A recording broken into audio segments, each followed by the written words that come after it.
Good morning student. Class second बच्चों, आज हम आपको कराएंगे गद्यांश 4 और इसमें है एक स्टोरी आप पढ़ेंगे और उसकी क्वेश्चन आंसर हमें सेंड करेंगे। एक पेड़ पर बंदर बैठा था। उसकी लंबी पूंछ ज़मीन पर लटक रही थी।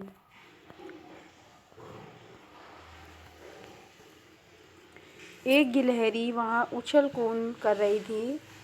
उसने बंदर की पूंछ को रस्सी समझा। बंदर की पूंछ को रस्सी समझा और उसे पकड़कर झूलने लगी।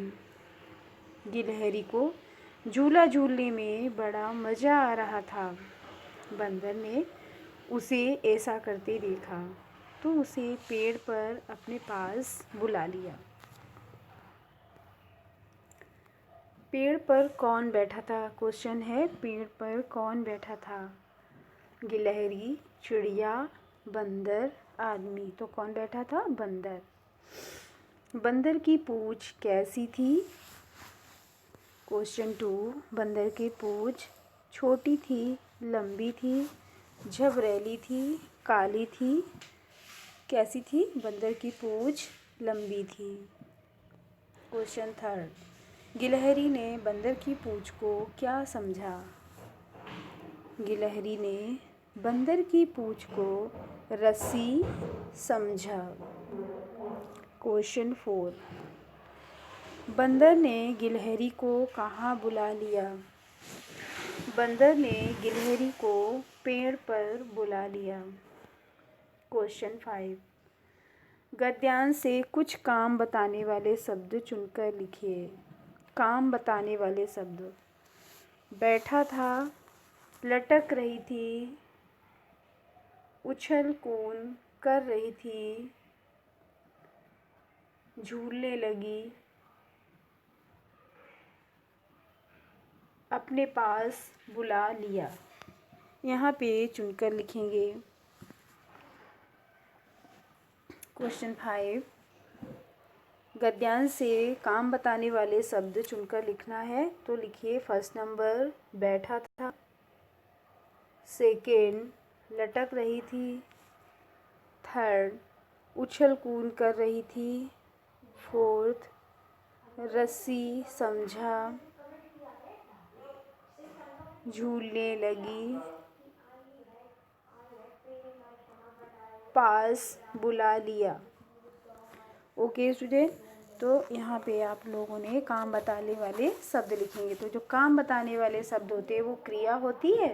तो यहाँ पे आपको क्रिया लिखनी है। तो क्रिया क्या है? बैठा था, बैठना क्रिया है। लटक रही थी, लटकना क्रिया है। कूद रही थी, तो कूदना क्या है? क्रिया है। फिर झूलने लगी, तो झूलना क्या है? क्रिया। फिर झूलने, झूलने फिर भी झूलने आया तो भी क्रिया है। और फिर बुला लिया, तो बुलाना भी क्रिया है। पास में बुला लिया तो ये भी एक क्रिया है। यहाँ आप लोग नोट करिए। फिर है, दिए गए वर्णों को मिलाकर शब्द बनाइए। फिर है गिलहरी। यहाँ पे पूरा जब आप जोड़ेंगे गा ई ला हा अ री, तो क्या हो जाएगा? गिलहरी। ठीक है बच्चों, तो यहाँ आप लिखेंगे गिलहरी। ओके स्टूडेंट, ऊपर के कुछ वाक्य आपको बनाने हैं। यहाँ दिया है शब्दों के, निम्नलिखित शब्दों के लिए वाक्यांश लिखिए। सायंकाल, सायंकाल का समय था। यहाँ लिखिए, सायंकाल का समय था। फिर है दर्शनीय, पर्वतों की रौनक। नेक्स्ट लिखेंगे कैप्टी फॉल झरना। मंसूरी का खा नंबर, मंसूरी का कैप्टी फॉल झरना दर्शनीय स्थान है। मंसूरी का कैप्टी फॉल झरना दर्शनीय स्थान है। सायंकाल, फर्स्ट नंबर सायंकाल का समय था। एक सेंटेंस बन गया। दूसरा लिखेंगे मंसूरी का कैप्टी फॉल झरना दर्शनीय स्थान है। ओके स्टूडेंट, अब आप करेंगे कि ये दोनों वाक्य लिखेंगे इसके बाद में आप स्टोरी को पढ़ेंगे। स्टोरी पढ़ने के बाद इसके क्वेश्चन लिखकर हमें वीडियो सेंड करेंगे। ओके स्टूडेंट, पूरी एक्सरसाइज कंप्लीट करिए। पेड़ पर कौन बैठा था? सेकंड क्वेश्चन है बंदर की पूंछ कैसी थी? थर्ड क्वेश्चन है गिलहरी ने बंदर की पूंछ को क्या समझा? 4 नंबर, बंदर ने गिलहरी को कहाँ बुला लिया? 5, गद्यांश से कुछ काम बताने वाले शब्द चुनकर लिखना है, यानी क्रियाएं लिखनी है। फिर 6 नंबर में आप वर्णों को मिलाकर शब्द बना के लिखेंगे, तो शब्द आपका बनेगा गिलहरी। ओके स्टूडेंट, आपका वर्क कंप्लीट होता है। हमें ये होमवर्क असेसमेंट है, आप हमें वर्कशीट ये कंप्लीट करके अभी सेंड करिए। Okay student, okay bye bye, have a nice day, take care.